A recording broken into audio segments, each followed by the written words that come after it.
নমস্কার শ্রোতা বন্ধুরা, সবাই নিশ্চয়ই ভালো আছেন।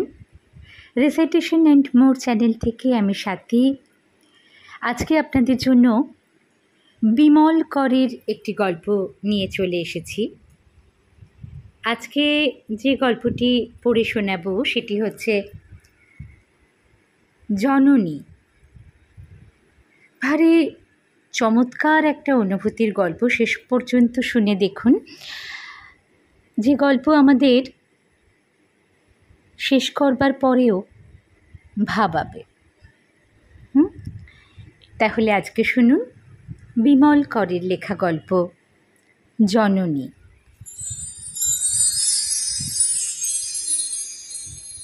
আমরা ভাই বোনে মিলে মার 5টি সন্তান। বাবা বলতো মার হাতের 5টি আঙুল। সবার বড় ছিল বড়দা, মার 19 বছর বয়সের ফল। প্রথম বলে বড়দা মার সেই বয়সের রূপ যতটা পেরেছিল পুঁটলি বেঁধে নিয়ে জগতে এসেছিল। শুনেছি ঠাকুরমা বলতো, অত রং অমন মুখ চোখ নিয়ে যদি এলি তবে দাদু মেয়ে হয়ে এলি না কেন? ঠাকুরমার ক্ষোভ বছর 2 পরে মা মিটিয়ে দিল। এবার এলো বড়দি। বড়দা পুরুষ মানুষ বলে ওপর থেকে মার রূপ চুরি করেছিল। বড়দি মেয়ে বলে আমাদের মার অন্তর থেকে সব যেন শুষে নিয়ে ঠাকুরমার কোলে এসে পড়ল। নয়নের মণির মতো করে ঠাকুমা বুড়ি বড়দিকে 3টি বছর আগলে আগলে রেখে লালন পালন করে ঝুলন পূর্ণিমাতে মারা গেল। বুড়ি মারা যাবার সময় আমাদের 3 বছরের বড়দিকে মরণের ঘোরে রাধাকৃষ্ণের গল্প শোনাচ্ছিল। শোনাতে শোনাতেই স্বর থেমে গেল। আমরা এসব গল্প মা বাবার কাছে শুনেছি। বাবাই বেশি বলতো, বাবারই অতীত মোহ অতিরিক্ত ছিল। বড়দির পর আমাদের মেজদা। মেজদা বাবার মতন অবিকল, বাবার মুখের আদল তার, সেই রকম লম্বা লম্বা হাত, গায়ের রং একটু তামাটে। ছোট আর আমি মাত্র 1.5 বছরের এদিকে ওদিকে জন্মেছি। ছোটকে আমি দিদি বলিনি কোনো কালে, আজও বলি না। ছোট আমাকে ছেলেবেলায় করে বলতো, মানে কনিষ্ঠ। তার খ্যাপানো ডাক থেকেই আমার ডাক নাম কড়ি হয়ে গিয়েছিল। আমাদের সংসারে প্রথম শোক এলো বড়দির বিয়ের পর। তার স্বামী খারাপ রোগে ভুগছিল। বড়দির প্রথম ছেলেটা হলো নাক ভাঙা বিকলাঙ্গ, মরে গেল। পরে আরও একটা পেটে সেই নষ্ট হয়ে গেল। স্বামীর রক্তে কোনো রোগের পোকা বংশবৃদ্ধি করেছে ততদিনে বুঝতে পেরে গিয়েছে বড়দি। নিজেও ভুগছিল। একদিন স্বামীকে ঘরের মধ্যে পুরে বাইরে থেকে ছিটকিনি তুলে দিয়ে বড়দি চলে এলো, আর স্বামী গৃহে যায়নি। বড়দির পর দ্বিতীয় শোক মেজদার অন্ধ হওয়া। মেজদা দানাপুর যাচ্ছিল কাজে। ট্রেনে বড় ভিড়, যাত্রীরা ঢোকার দরজা বন্ধ করে রেখেছিল। মেজদা পান কেনার জন্য জানলা খুলে পানওয়ালা ডাকছিল। এক দঙ্গল বেহারিকে আসতে দেখে গোলমালের ভয়ে কাঁচের জানলা নামিয়ে চুপ করে বসে থাকল। তারা প্রথমে দরজার কাছে গিয়ে ধাক্কাধাক্কি করলো, পরে জানলার কাছে এসে ক্ষিপ্তভাবে কি বলছিল। কামরার লোক মেজদাকে জানলা খুলতে বারণ করলো। তখন খুব আচমকা বাইরের থেকে একটা লোক তার টিনের সুটকেস জানলায় ছুঁড়ে মারল। কাঁচ ভেঙে তার ধারালো ফলা মেজদার চোখে মুখে ঢুকে গেল। রক্তে তার সর্বাঙ্গ লাল হলো। হাসপাতালে একটানা 6 মাস কাটিয়ে বেচারি মেজদা ফিরে এলো বাড়িতে। তার 2 চোখ সেই নির্বোধ সুটকেসওয়ালা অন্ধ করে দিয়ে ভিড়েই মিশে থাকল।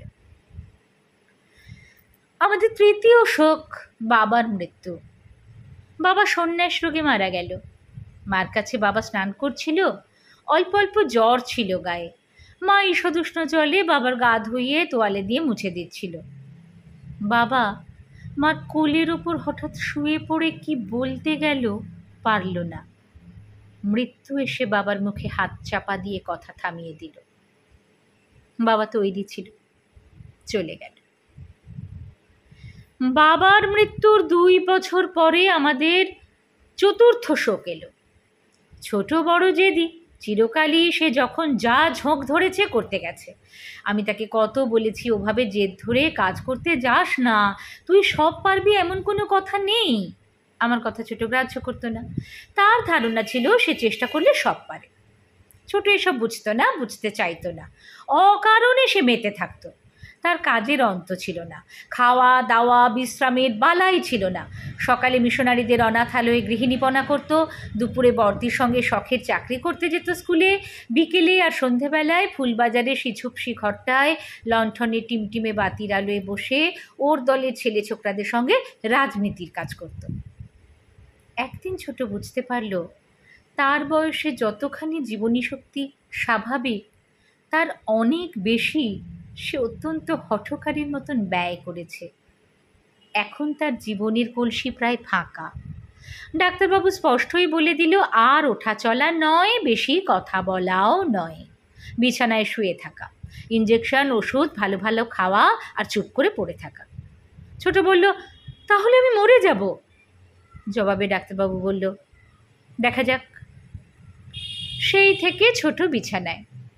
বছর পুরো হয়ে গেছে, আরও কিছুদিন থাকতে হবে। আমাদের সংসারে পঞ্চম শোক এসেছে সত্য, মা মারা যাবার পর। এই ফাল্গুনের গোড়ায় মা চলে গেল। মার মাথার চুল সাদা হয়েছিল, গালের চামড়া দুধের জুড়োনো স্বরের মতন কুঁচকে এসেছিল, কপাল ভরা দাগ আর আধ পাকা ছানি চোখ নিয়ে মা বিদায় নিল। যাবার সময় দেখে গেল তার হাতের 5টি আঙুলই একে অন্যের পাশে রয়েছে। তখনও সকালে হিম পড়ে। আমাদের দোতলার বড় বারান্দা শিশিরে ভিজে রয়েছে। সূর্য ওঠেনি, রং ধরেছে সবে। মার বিছানার চারপাশে আমরা 5 জনে দাঁড়িয়ে। মা চলে গেল। বর্দা আগেই বলেছিল আমরা বারোয়ারি শ্মশানে মাকে নিয়ে যাব না, আমাদের বাড়ির বাগানে দাহ করব, পরে সেখানে একটা বেদি করে রাখব। বিঘে খানেকের ওপর জমি নিয়ে আমাদের দোতলা বাড়ি, 5 বিঘের বাগান, পাঁচিল দিয়ে ঘেরা। উত্তর দিকে যেখানে করবীর ঝোপ, স্থলপদ্মর রাশিকৃত গাছ, ঘাসের জঙ্গল, সেই দিকটা মাকে দাহ করার জন্য আমরা বেছে নিয়েছিলাম। ঘাস জঙ্গল পরিষ্কার করে কদম গাছটাকে মাথার কাছে রেখে মার চিতা তৈরি হলো। পাশে বুড়ো কাঠ চাপা দাঁড়িয়ে থাকলো, আমাদের বাবার মতন দেখাচ্ছিল তাকে। তারপর মার দাহ হলো। যখন আগুন তার অকলুষ শিখা বিস্তার করে মার শরীর আগলে রেখেছিল, তখন আমি আমাদের 5 জনকে দেখছিলাম। বর্দা খানিক রোদে খানিক ছায়ায় দাঁড়িয়ে একদৃষ্টে চিতার দিকে তাকিয়েছিল, মাঝে মাঝে কি বলছিল। বর্দি কদমতলায় মাটিতে গালে হাত দিয়ে বসেছিল। মেজদা বর্দির পাশে আসন পা করে বসে, 2 হাত বুকের কাছে, তার অন্ধ চোখ চিতার দিকে। কাঠ চাপার গুঁড়িতে হেলান দিয়ে ছোট ফোলা ফোলা মুখ করে বসে। আমি ছোটর কাছে চুপ করে দাঁড়িয়েছিলাম। ছোট একসময় বলল, এখন কি জল খেতে আছে রে? আমার বড় তেষ্টা পেয়েছে। আমি কিছু জানতাম না, বললাম, এখন না, আর খানিকটা পরে খাস। এখন চৈত্র মাস, চৈত্রর শুরু সবে। মার শ্রাদ্ধ শান্তি চুকে গেছে। যে জায়গায় আমরা আমাদের মাকে দাহ করেছিলাম সেই জায়গা পরিষ্কার পরিচ্ছন্ন, চারপাশটা যেন নিকোনো। শ্রাদ্ধর পরপরই আমরা ওখানে সুন্দর করে বেদি করেছি, কাশির সাদা পাথর দিয়ে বেদিটা মোড়া। এখনও যেন কাঁচা গন্ধ লেগে আছে ওর গায়ে। হাত রাখলে মনে হয় ঠান্ডা লাগছে, নরম মসৃণ স্পর্শ। মাসান্তে আমরা এই বেদিতে বসেছিলাম। বেদির মাথার দিকে ছোট একটু কুলুঙ্গির মতন বর্দি সেখানে প্রদীপ এবং ধূপ জেলে দিয়েছিল। বাতাসের ঝাপটা লাগছিল না বলে দ্বীপের শিখাটি জ্বলছিল। অগরু চন্দনের ধূপ পুড়ে পুড়ে খুব ফিকে একটা গন্ধ বাতাসে ভাসছিল। আর শুক্লপক্ষের পূর্ণিমা বলে চাঁদের আলোয় সাদা বেদিটা ধপধপ করছিল। আমরা 5 জন বেদির ওপর বসে। বর্দা বলল, আমরা যতদিন বেঁচে আছি মাসের এই দিনটিতে সবাই একসঙ্গে এখানে এসে বসবো। বলে একটু থামল বর্দা। বড়দির মুখের দিকে তাকিয়ে বলল আবার, এই পরিবারের এটাই নিয়ম হলো। কি বলিস অনু? অনু বড়দির ডাকনাম। পুরো নাম অনুপমা, ছোটুর নাম নিরুপমা, বড়দির সঙ্গে মিল করে রাখা। বড়দি মাথা নেড়ে বড়দার কথায় সায় দিল, বলল, বাবার বেদিটাও যদি আমরা করে রাখতাম। বড়দির গলায় আক্ষেপের সুর।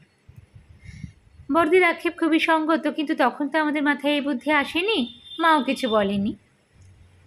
বড়দা কয়েক দণ্ড আকাশের দিকে চেয়ে থাকলো, তারপর নিঃশ্বাস ফেলল মুখ নামিয়ে, বলল, খুবই ভালো হতো, তবে মা রাজি হতো কি না কে জানে। রাজি হতো না? বড়দি বেশ অবাক হয়েছিল যেন। কেন?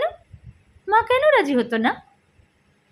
হতো না হয়তো, বড়দা সন্দেহের গলায় বলল।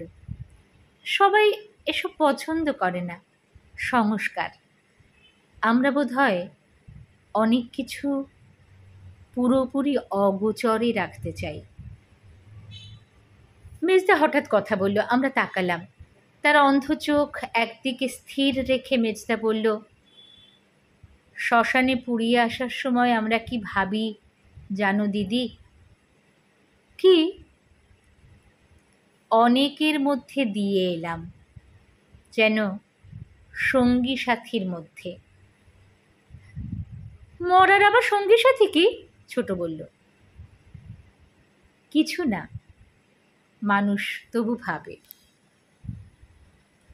মেজদা উদাস গলায় বলল, তুই জানিস না ছোট, কত মানুষ মৃত্যুর পর আত্মার অবস্থাকে তীর্থযাত্রা কল্পনা করে নেয়। আমরা সকলে মেজদার দিকে তাকিয়ে বসেছিলাম। মেজদার গলার স্বর গোল ও নিটোল, বাঁশের আর বাঁশির মতন মেঠো। এই স্বর শুনলে অনুভব করা যায় মেজদার গলার সবটুকু অন্তর থেকে এসেছে। মেজদার কথাবার্তাও অন্যরকম। আমরা মনে হয় অহরহ কথা বলি, মুখে নয়, মনের সেই শব্দহীন বাক্যস্রোত যদি শব্দময় হয়ে ওঠে, এই রকম শোনাবে হয়তো মেজদার কথার মতন। বড়দি বলল, তুই স্বর্গের কথা বলছিস দিনু? মেজদার নাম দীনেন্দ্র, ছোট করে দিনু। বড়দির কথায় মেজদা আলগা মাথা নাড়ল, বলল, না দিদি, স্বর্গ তো শেষ কল্পনা। আমি এই মর্তের পর স্বর্গের আগে যে পথ, তার কথা বলছি। সেটা আবার কি? ছোট বলল অবাক হয়ে। মাঝপথের কথাও মানুষ ভাবে? ভাবে। যত ভালো করে ভেবে নিতে পারা যায় ততই ভালো রে ছোট। আমি রাঁচির দিকে মুন্ডা না মুংরিদের গ্রামে একটা বাড়িতে ছবি দেখেছিলাম একটা। ও ওদের কথা বাদ দাও, ছোট বলল। বাদ কেন? শোন না। মেজদা যেন অন্ধ চোখে জ্যোৎস্না মেখে সামান্য মুখ ফেরালো, বলল, মাটির বাড়ি, বাইরের দেওয়ালে রঙগুলে একটা বাচ্চা ছেলের ছবি আঁকা। ঘোড়ার পিঠে চড়ে বাচ্চাটা চলেছে, এক হাতে লাঠি, অন্য হাতে লাগাম, কাঁধে খাবারের পুটুলি, মাথায় তেষ্টা মেটাবার জন্য জলের ঘটি রাখা। ওই ছবির মানে বলে দিল ফরেস্ট বাবু। ও বাড়ির ছেলে মারা গেছে, তাই ওই ছবি। আহা, বড়দি দুঃখ পেল। মেজদা বলল, মানেটা তুমি শোনো দিদি, বড় অদ্ভুত লাগে ভাবতে। ওরা বিশ্বাস করে নিয়েছে মৃত্যুর পর তাদের ছোট ছেলেটিকে একা একা অনেক দূর যেতে হবে, তাই তাকে বসিয়ে দিয়েছে ঘোড়ায়, হাতে দিয়েছে লাঠি, পুঁটলিতে বোধহয় চিঁড়ে গুড়, আর মাথায় তেষ্টা মেটাবার জল। স্নেহ, মমতা, ইহলোকের মায়া ও দুঃখ, পরলোকের দুর্ভাবনা, সব যেন এই ছবিতে মহৎ ও সুন্দর হয়ে কল্পিত ছিল। আমি অভিভূত হলাম। জ্যোৎস্নার ধারার মতন আমার কল্পনা সেই ছবির গায়ে আলো বর্ষণ করছিল। অনেকক্ষণ বুঝি কেউ কোনো কথা বলল না আর। চৈত্রের চঞ্চল বাতাস বাগানের তৃণ এনে আমাদের গায়ে মাথায় ফেলে দিচ্ছিল। বেদিতে আমাদের 5 জনের ছায়া পরস্পরকে স্পর্শ করে যেন ছায়ার একটি আশ্চর্য রকম জাফরি তৈরি হয়েছে। চাঁদটা সমুদ্রের জলের মতনই নীল অনেকটা, পর্যাপ্ত জ্যোৎস্না। মার বেদির কাছে সেই বৃন্দাবনের কদম্ব গাছ বেদির মাথার কাছে, আর মার পাশে বুড়ো কাঠচাঁপা। কদম গাছটার বয়স আমার সমান, বৃন্দাবন থেকে এনেছিল বাবা, এখনো বর্ষায় ফুল ফোটে। বর্দি প্রথমে নিঃশ্বাস ফেলল, বর্দার দিকে হাত বাড়িয়ে বলল, আমার গাটা একটু দেখ তো দাদা। কেন রে, কি হলো? বর্দা উদ্বেগের গলায় বলল, বলে বর্দির গা দেখল। কই না, ভালোই তো। আমার গায়ে কেমন কাঁটা ফোটে। বর্দি নিজের গায়ের শিহরণ প্রশমিত করছিল। সামান্য চুপ করে থেকে মৃদুস্বরে বলল, আমায় যদি কেউ মার হাতে কিছু দিতে বলে, কি দেব রে?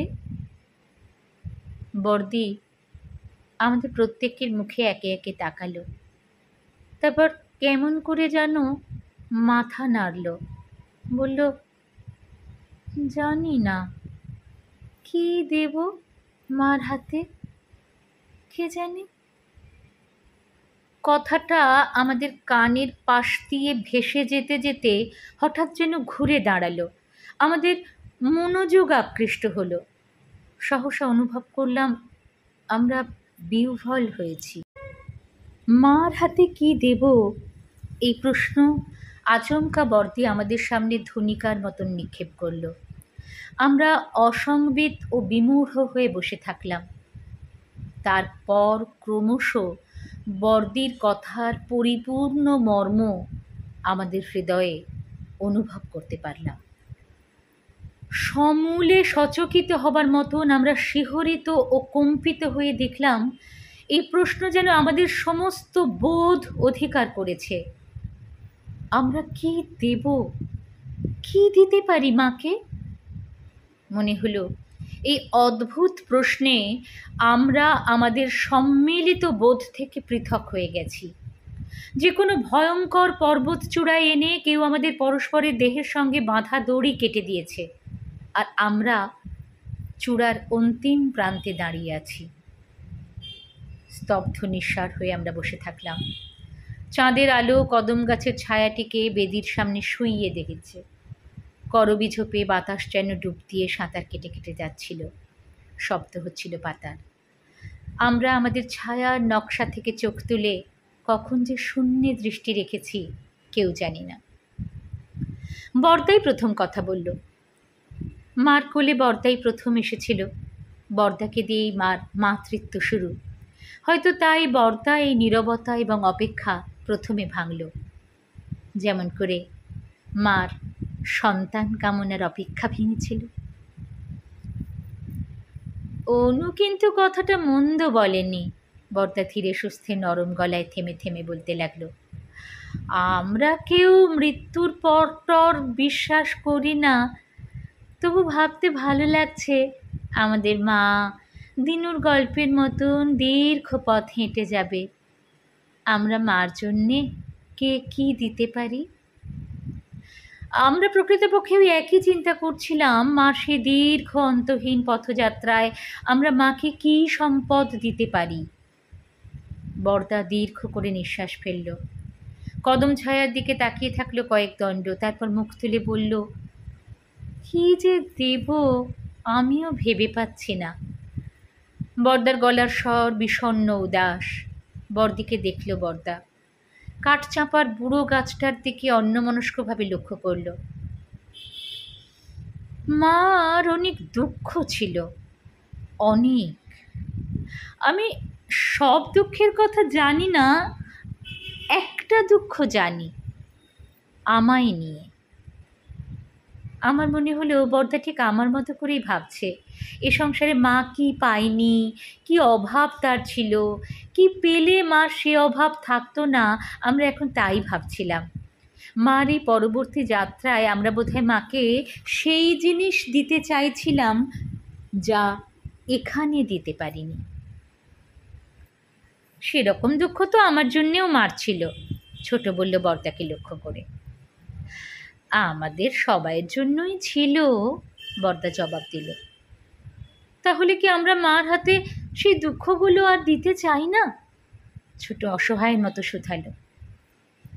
তাছাড়া আমরা আর কি দিতে পারি? বর্দা ছোটর দিকে তাকিয়ে বলল, চাল কলা জল আমাদের মার দরকার নেই। মাকে যদি আমরা সেই মনের জিনিসগুলো দিতে পারি, এখানে যা পারিনি, মার কাজে লাগবে। কাজ শব্দটা বর্দা টেনে বড় করে উচ্চারণ করল। আমি মনে মনে বর্দার কথায় সায় দিলাম, মাকে আমরা অন্য কিছু দিতে পারি না।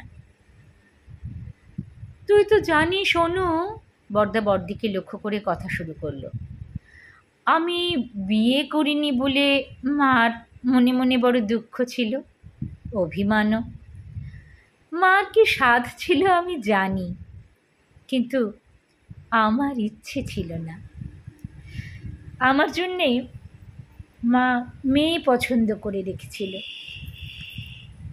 বাবা সেই মেয়েকে আশীর্বাদ করতে যাবে বলে ঠিক করেছিল। আমি অমত করায় আর ব্যাপারটা শেষ পর্যন্ত গড়ায়নি। তুমি অমত করলে কেন? আমি বর্দার উপর যেন অপ্রসন্ন হয়ে বললাম। কেন করলাম? বর্দা আমার দিকে তাকালো, তাকিয়ে থাকলো, পলক ফেলল না। তারপর অতিশয় স্নিগ্ধ স্বরে বলল, আমার বন্ধু অবনীর সঙ্গে সেই মেয়েটির ভাব ছিল। তাহলে সন্দেহ? ছোট যেন বিরক্ত হলো। না রে, সন্দেহ নয়, মেয়েটিকে অবনী ভালোবাসত। বর্দা শান্ত গলায় বলল, মাকে আমি বলেছিলাম। মা বলেছিল, কিন্তু কনক যে অপরূপ সুন্দরী, এ মেয়ে এলে আমাদের বংশধররা কত সুন্দর হবে ভেবে দেখ। কয়েকদণ্ড থেমে বর্দা যেন মার সঙ্গে তার সেই কথোপকথন স্মরণ করল। তারপর বলল, আমি সৌন্দর্য ভালোবাসি, কিন্তু ভালোবাসা আরও বেশি ভালোবাসি।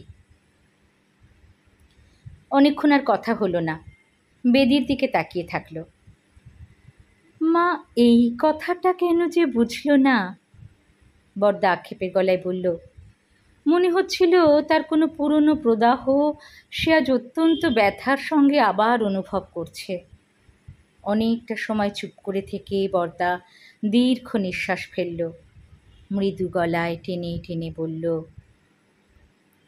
আমি মাকে আমার সেই ভালোবাসার মন দিতে পারি। বর্দা নীরব হলে সাদা বেদিটার গায়ে চাঁদের আলো ছেঁড়া মেঘের ফাঁকে মলিন হলো সামান্য। আমরা নির্বাক বসে থাকলাম। চৈত্রের বাতাস করবি ঝোপের তলা থেকে ধুলোর গুঁড়ো এনে মাখিয়ে গেল। রাস্তা দিয়ে একটা টাঙা যাচ্ছে, টাঙাওয়ালার পায়ে টেপা ঘণ্টি বাজছিল। কদম গাছের ছায়া একটু যেন হেলে গেছে। তাহলে আমিও বলি, বর্দি বলল। বর্দার পর বর্দিরই বলার কথা। আগে বর্দি দিশেহারা হয়ে বলছিল সে কি দেবে জানে না, এখন বর্দার কথার পর বর্দি মনস্থির করতে পেরেছে। বর্দি কি দেয় শোনার জন্য আমরা সকলে মুখ তুলে তার দিকে তাকালাম। জ্যোৎস্না আবার স্পষ্ট হয়েছে। চন্দ্রকিরণে বর্দিকে রেশমের মতন নরম মসৃণ দেখাচ্ছিল। হাঁটু ভেঙে একপাশে হেলে বসেছিল বর্দি। তার হাতে সরু দুগাছা করে সোনার চুড়ি, সাদা হাতে মিনের কাজের মতন চুড়ি দুটো চকচক করছিল। অল্প সময় ইতস্তত করে বর্দি বলল, আমি অমন করে শ্বশুরবাড়ি ছেড়ে এসেছি বলে মা কোনো দিন খুশি হয়নি। তুই তো জানিস দাদা, মা তোকে কতবার সেই লোকটার কাছে যেতে বলেছে। কেন বলতো?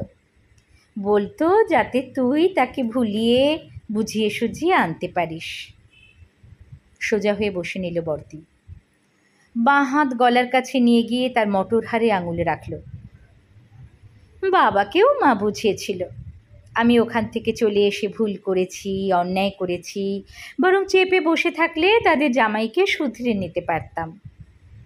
মা আমাকে বলতো, এই তেজ দেখিয়ে তুমি তোমার ক্ষতি করলে, সারা জীবন পুড়বে। তুমি তো আজও মাঝে মাঝে কাঁদো বর্দি, ছোট আচমকা বলল। বর্দি ছোটর দিকে তাকালো, ভাবলো যেন, বলল, কাঁধি? আস্তে মাথা নাড়ল বর্দি। কাঁধি। মা কেন আমায় আবার বিয়ে করতে বলল না? তোমার কি আবার বিয়ে করার সাধ ছিল? আমি অবাক হয়ে বর্দিকে দেখছিলাম। হ্যাঁ, মা বাবা যদি বলতো আমি আবার বিয়ে করতাম। চামড়ার ব্যবসাদার সেই লোকটাকে ত্যাগ করে এসে আমি শুধু নিজেকে বাঁচিয়েছিলাম, কিন্তু আমার দরকারটুকু তো পাইনি। তোমার আবার বিয়ে করা খুব সহজ ছিল না বর্দি, ছোট বলল। না হয় কঠিনই ছিল, তাতে কি? বর্দি যেন দ্বিধাবোধ করে থামল, তারপর বলল, সংসারে এমন মানুষ ছিল যে আমায় বিয়ে করত। মার সাহস হলো না। একদিন আমি মাকে বলেছিলাম, রোগ, নোংরামি, কষ্ট সব সহ্য করি, তাতে তোমার আপত্তি নেই, আপত্তি সুখ পাবার ব্যবস্থা করতে। মা খুব অসন্তুষ্ট হয়েছিল, বলেছিল, এ বাড়ির মর্যাদা নষ্ট হোক এমন কিছু করতে আমি দেব না। মা মর্যাদা চাইতো, আমি সাহস চাইতাম। বর্দি সামান্য থামল। তার সমস্ত শরীর রেশম দিয়ে মোড়া সাজানো পুতুলের মতো দেখাচ্ছিল। ভাঙা হাঁটু, মাটির ওপর ভর করা হাত। নিঃশ্বাস ফেলে বর্দি বলল, মাকে আমি মানুষের উচিত সাহস দিতে পারিনি। মা যেন সেই সাহস পায়। কথা শেষ করে বর্দি আকাশের দিকে চোখ তুলল। আমরা স্তব্ধ। চৈত্রের বাতাস এসে কদমের কয়েকটি শুকনো পাতা ফেলে গেল। চাঁদের আলোয় একটা কাঠবেড়ালি কাঠচাপার ডাল বেয়ে এগিয়ে এসে আবার ছুটে পারল। বেদির কুলুঙ্গির মধ্যে প্রদীপটা অকম্পিত জ্বলছে। ধূপধুনো ফুরিয়ে গেছে, আমরা আর গন্ধ পাচ্ছিলাম না। এবার মেজদার পালা। আমরা মেজদার কথা শোনার জন্য অপেক্ষা করছিলাম। মেজদা কিছু বলছিল না। ছোট মেজদার গায়ে হাত দিল। মেজদা, তুমি? মেজদা মাথা নাড়ল। এখনো কিছু ভেবে পাইনি। তোরা বল, তুই বল ছোট। ছোট স্বভাবই আলাদা, তার অত খুঁটিয়ে খুঁটিয়ে ভাবনা নেই। ছোট একবার প্রদীপের দিকে তাকালো, একবার আকাশের দিকে। খো খো করে কাশলো কবার, তারপর বলল, হ্যাঁ, তো অল্প বয়সে আমার এমন একটা বিশ্রী অসুখ করলো। মা বেচারি বড় কষ্ট পেয়েছিল, ভাবতো আমি আর বাঁচব না। আমিও প্রথম প্রথম সেই রকম ভেবেছি। মা বলতো, তুই নিজে ইচ্ছে করে এই অসুখ বাঁধালি। কি বোকার মতন কথা বলতো বর্দি। অসুখ কি কেউ ইচ্ছে করে বাঁধায়? না অসুখে সুখ আছে? একদম আমাকে কথা বলছিল ছোট। বলতে বলতে থামলো। মনে হলো সে কিছু না ভেবেই কথা শুরু করেছিল, তারপর খেই হারিয়ে ফেলেছে, কি বলবে ভেবে পাচ্ছে না। আমরা চুপ করে থাকলাম। ছোট যেন একটু অপ্রস্তুত হলো। মাথার বেনি বুকের কাছে টেনে এনে আঙুলে জড়িয়ে দু চারবার দোলালো। ছোটোর গায়ে হালকা রঙের একটা শাড়ি, গায়ে অর্ধেক হাত জামা।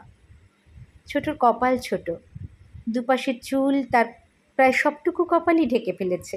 নাকটি লম্বা, চোখ দুটি খুব কালো। ছোটোর হঠাৎ থেমে যাওয়া, হঠাৎ অপ্রস্তুত বোধ করা এবং এই আপাত চাঞ্চল্য থেকে মনে হলো ছোট যেন খেই খুঁজে নেবার চেষ্টা করছে। আরও একটু সময় নিল ছোট। সে তার কথা খুঁজে পেল। বলল, অসুখ কেউ ইচ্ছে করে বাঁধায় না, অসুখে সুখ নেই, তাও ঠিক। তবু আমি এই অসুখে পড়ে একটা সুখ পাচ্ছিলাম। তুমি তো জানো বর্দি, অসুখের সময় আমার বন্ধু টন্ধুরা খোঁজ খবর নিতে আসতো। বেশি আসতো সুশান্ত, প্রায় রোজই অনেকক্ষণ থাকতো।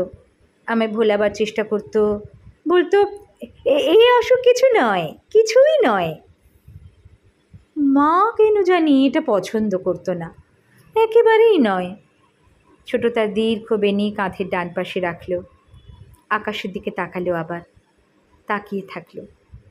বলল, একদিন মা আমার সামনেই সুশান্তকে বলল, তুমি তো ডাক্তার নও, কেন অযথা ওসব কথা বলো? ওকে বকিও না, বিরক্ত করো না। সুশান্ত তারপর থেকে আর আসতো না। আমি মাকে বলেছিলাম, অকারণে তুমি ওকে অপদস্থ করলে। মা বলেছিল, ওরা আমার অনেক করেছে, তোমায় মাতিয়ে এই অসুখ দিয়েছে, তা দিক, আর আমার সুখ দরকার নেই। ছোট আকাশ থেকে চোখ নামালো, তার গলা পাতলা, কাঁপছিল, চোখ যেন একটু চিকচিক করছে। ও বলল, মা আমার অসুখটাই দেখেছিল, সুখ দেখেনি। মা জানতো না জগতে সব রোগ কেবল ডাক্তার দিয়ে সারানো যায় না। আশা পাওয়া অনেক, ভরসা পাওয়ার কত শক্তি। ছোট আমার দিকে তাকালো। আমি মাকে আর কিছু দিতে পারি না, মন ছাড়া, আশা ছাড়া, ভরসা ছাড়া। মা যেন তার মনে ভরসা পায়। ছোট নীরব হলো। মার বেদিতে কদম ছায়া উঠে এসেছে। বর্দার পাশ দিয়ে ছায়াটা বর্দির কোলে গিয়ে বসেছে। বাতাবি লেবুর গাছটা অনেক দূরে, তার মাথার উপর দিয়ে ভাঙা দেওয়ালের ফাঁকে রেললাইনের বাতি চোখে পড়ছিল আমার। দশরথ ধোপার কুঠিতে ওরা গান গাইছে। গত সপ্তাহে দশরথের ছেলের বিয়ে হয়েছে, আজও থেকে থেকে সেই আনন্দের লহরী তোলে তারা। খুব যেন ক্লান্ত হয়ে ছোট তার মাথা আমার কাঁধে রাখল, বলল, করি, এবার তোর পালা। বর্দা বর্দি আমার দিকে তাকালো। মেজদা তার অন্ধ চোখ অনুমানে আমার দিকে ফিরিয়ে রাখল। সহসা অনুভব করলাম ওরা আমার হৃদয়ে লুকানো মার ছবি দেখার জন্য সতৃষ্ণ চোখে চেয়ে আছে। আমার ভয় করছিল। কাঠগড়ায় দাঁড়ানো কোনো সাক্ষীর বোধহয় জবানবন্দি দেবার সময় এইরকম ভয় হয়। এই মুহূর্তে সকলেই স্তব্ধ। চৈত্রের বাতাসও শান্ত হয়ে আছে। দুধের ফেনার মতন জ্যোৎস্নায় আমার 4টি উৎকর্ণ আত্মীয় নিষ্পলকে আমায় দেখছে। বর্দার দিকে তাকিয়ে আমি কথা বলার আয়োজন করছিলাম। বর্দার পাশ দিয়ে বেদির কুলুঙ্গিতে প্রদীপ চোখে পড়ছিল। শিখাটি স্থির, মার চোখের মতন শিখাটি যেন আমায় লক্ষ্য করছিল। ভেবে পাচ্ছি না, আমি বললাম। আমার মন স্থির নয়, নিঃসংশয় নয়। দ্বিধার গলায় জড়িয়ে জড়িয়ে আমি বললাম, কখনো মনে হচ্ছে অনেক কিছু যেন দেবার আছে, আবার মনে হচ্ছে কিছু নেই। আমি সবচেয়ে ছোট বলেই মা আমায় তার শেষ গচ্ছিত ধনের মতন করে সরিয়ে রেখেছিল। মানুষ যেমন করে সিন্ধুকে অবশিষ্ট অলংকার তুলে রাখে, অনেকটা সেই রকম। ব্যবহার করতো না, দেখতো না। কথা বলার সময় ক্রমশ আমার মনে হচ্ছিল আমি ভয় কাটিয়ে উঠতে পারছি না, গলা কাঁপছিল তখনও। তবু আমার স্বর স্পষ্ট হয়ে এসেছে অনেকটা। তোমরা মাকে যত পেয়েছো, যেমন করে পেয়েছো, আমি পাইনি। আমায় মা আমাদের সংসারকে তেমন করে বুঝতে দেয়নি। ভাবতো আমার এসবে দরকার নেই। কিন্তু আমি মাকে দেখেছি। একবার মার সঙ্গে আমায় কাশি যেতে হয়েছিল। তোর মনে আছে ছোট? বাবা মারা যাবার পর মা একবার আমায় নিয়ে কাশি গিয়েছিল 15-20 দিনের জন্য। তোরা ভেবেছিলি মার মন ভালো নয়, বাবার অভাবে মা বড় কাতর, তাই মা কটা দিন তীর্থর জায়গায় মন জুড়িয়ে আসতে গেছে। হয়তো খানিকটা সেই উদ্দেশ্যেই মা গিয়েছিল, কিন্তু সবটা নয়। আমার গলা স্পষ্ট হয়ে উঠেছিল। আমি আর ভীত হচ্ছিলাম না। আমার মনের সামনে সব স্থির হয়ে গিয়েছিল। যা খোঁজার আমি যেন তা পেয়ে গিয়েছিলাম। প্রদীপ শিখাটি শেষবারের মতন দেখে আমি চোখ ফিরিয়ে নিয়ে মেজদাকে দেখছিলাম। কাশিতে বাবার এক বন্ধু থাকতো, আমি কখনো তার নাম শুনিনি। শচীন জ্যাঠামশাই? বরদা বলল অবাক হয়ে। হ্যাঁ, তুমি তাহলে জানো? জানি বই কি, শচীন জ্যাঠাকে আমি কতবার দেখেছি। তুইও দেখেছিস অনু? দেখেছি। বর্দি মাথা নাড়ল। বাবার সঙ্গেই ব্যবসা করত, তারপর কি হয় আলাদা হয়ে গেল। পরে আর আমি শচীন জ্যাঠার কথা শুনিনি। নানা জায়গায় ঘুরে শেষে কাশিতে গিয়ে শেষ জীবন কাটাচ্ছিলেন, আমি বললাম। বলার সময় শচীন জ্যাঠামশাইয়ের কাশির সংসার আমার চোখে ভাসছিল, স্পষ্ট অনাবৃত। বাঙালি টোলার অন্ধকার গলির নরকের মতন ছোট ছোট খুপড়ি ঘরে ওরা থাকেন। উনি স্থবির হয়ে পড়েছেন। স্ত্রী শ্বাসরোগে শয্যাশায়ী। বড় ছেলে হোটেলের গাইডগিরি করে। দুটি মেয়ে, একটির পা খোঁড়া হয়ে গেছে টাঙা থেকে পড়ে, অন্যটি কোনো বাড়িতে যেন রান্না বান্নার কাজ করে দেয়। ছেলের বউ মারা গেছে দুটি বাচ্চা কাচ্চা রেখে। কাশির সেই অন্ধকার সরু নোংরা পাতকুয়োয় একটি অসহায় পরিবার গলা পর্যন্ত ডুবে। মা গিয়েছিল সেখানে। বাবার পুরনো কোন ব্যবসায় শচীন জ্যাঠা কবে কাগজপত্রে বাবার অংশীদার ছিল সেটা নাকচ করিয়ে আনতে। উনি সে কথা মনেও রাখেননি, মনে রাখার কথাও নয়। তবু মা আইনে ফাঁক রাখতে রাজি নয়। কে জানে কবে এই গর্ত করে সাপ বেরুবে না। 100 টাকার দুখানা মাত্র নোট মা শচীন জ্যাঠার হাতে দিয়ে সেই পুরনো অংশীদারি বাতিল করিয়ে নিল। আমি মাকে বলেছিলাম, তুমি তো অনেক আগেই এটা ওদের ছেড়ে দিতে পারতে মা। বাবাও তো কাঠের ব্যবসাটা করতো না। জবাবে মা বলেছিল, তুমি ছেলে মানুষ, বিষয় আশয়ের কিছু বোঝো না। ওই ব্যবসা অন্যের তদারকিতে দেওয়া আছে। বছরে 1000-2 টাকা বাড়িতে আসে। টাকাটা আমি অকারণে খোয়াবো? অত স্বার্থ ত্যাগ আমি শিখিনি। আমার গলার শিরা যেন আঙুলে জড়িয়ে জড়িয়ে কেউ টানছিল। সেই যন্ত্রণায় আমি কিছুক্ষণ আর কথা বলতে পারলাম না। আমার সামনে পিছুটি ভরা শচীন জ্যাঠার চোখ দুটি ভাসছিল। কি দুর্গতি তাঁর! মা স্বার্থ ত্যাগ জানত না। আমি চাপা গলায় বললাম, মা দীন ছিল, মার মন কৃপণ ছিল। আমায় যদি কিছু দিতে হয় আমি মাকে স্বার্থ ত্যাগ দেব, আর কিছু না, কিছু নয়। আমি নীরব হলে বৃন্দাবনের কদম গাছ তার ছায়া আরও দীর্ঘ করল। বর্দির বুকে সেই ছায়া দেখলাম। কয়েকটি খড়কুটো এলো দমকা বাতাসে। দশরথোপাদের বস্তিতে গানের সুর থেমে গেছে। একটি রাত্রিগামী ট্রেন সাঁকর ও প্রান্তে দাঁড়িয়ে হুইসেল দিচ্ছে পথের জন্যে। ধ্বনিটা ক্ষীণ হয়ে এখানে ভেসে আসছিল। মেজদা কিছু বলেনি, এবার বলবে। মেজদার পালা ফুরোলে আমাদের 5টি আঙুলি গুটিয়ে যাবে। আমরা কেউ কোনো কথা না বলে মেজদার দিকে তাকিয়ে থাকলাম। মেজদা কিছু বলছিল না। মেজদা শূন্য পানে মুখ তুলে রেখেছিল। আমরা অপেক্ষা করছিলাম। অধীর উৎকণ্ঠিত সেই অপেক্ষা দীর্ঘ মনে হচ্ছিল। দিনু, বর্দা মেজদাকে ডাকল। মেজদা স্থির, শান্ত, যেন আকাশের দিকে তার অন্ধ চোখ মেলে সে হৃদয় দিয়ে মাকে দেখছে। দিনু, এবার বর্দি হাত বাড়িয়ে মেজদার গা স্পর্শ করল। মেজদা তবু পাথরের মতন বসে, তার নিঃশ্বাস পড়ছে কি পড়ছে না বোঝা যাচ্ছিল না। ছোট ডাকল, মেজদা। আমি হাত দিয়ে মেজদার গা স্পর্শ করে বললাম, মেজদা, এবার তোমার পালা। মেজদা সামান্য নড়ল। আকাশের দিকেই তার মুখটি তোলা।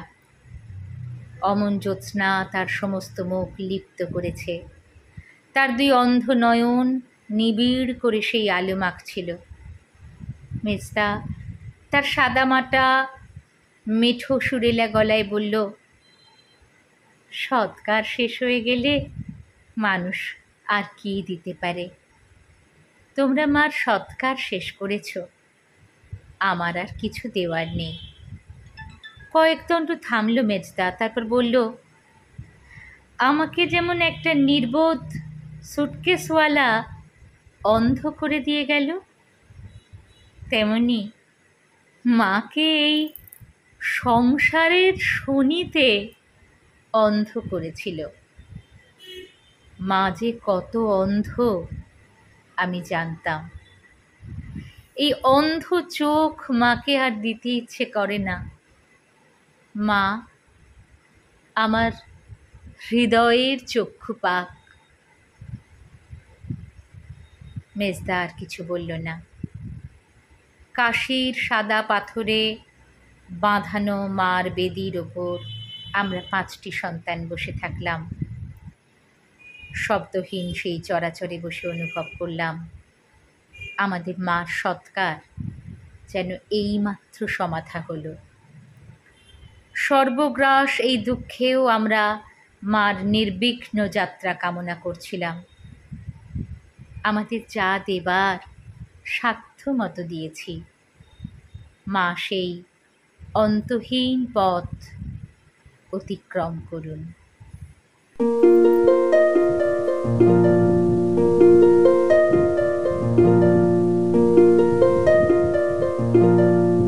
1962 সালের শারদীয়া দেশ পত্রিকায় এই বিমলকরের অসাধারণ লেখাটি জননী গল্পে প্রকাশিত হয়েছিল। কেমন লাগলো আপনাদের মতামত জানাবেন। ভালো লাগলে লাইক বা শেয়ার করতে পারেন যারা গল্প শুনতে ভালোবাসে তাদের সঙ্গে। আর এরকম নানান লেখকের নানান স্বাদের গল্প শোনবার জন্য, কখনো বা আবৃত্তি, শ্রুতি নাটক ইত্যাদি শোনবার জন্য আমার এই রিসাইটেশন অ্যান্ড মোর চ্যানেলটি সাবস্ক্রাইব করে রাখতে পারেন। ভালো থাকবেন সবাই, খুব ভালো থাকবেন। নমস্কার।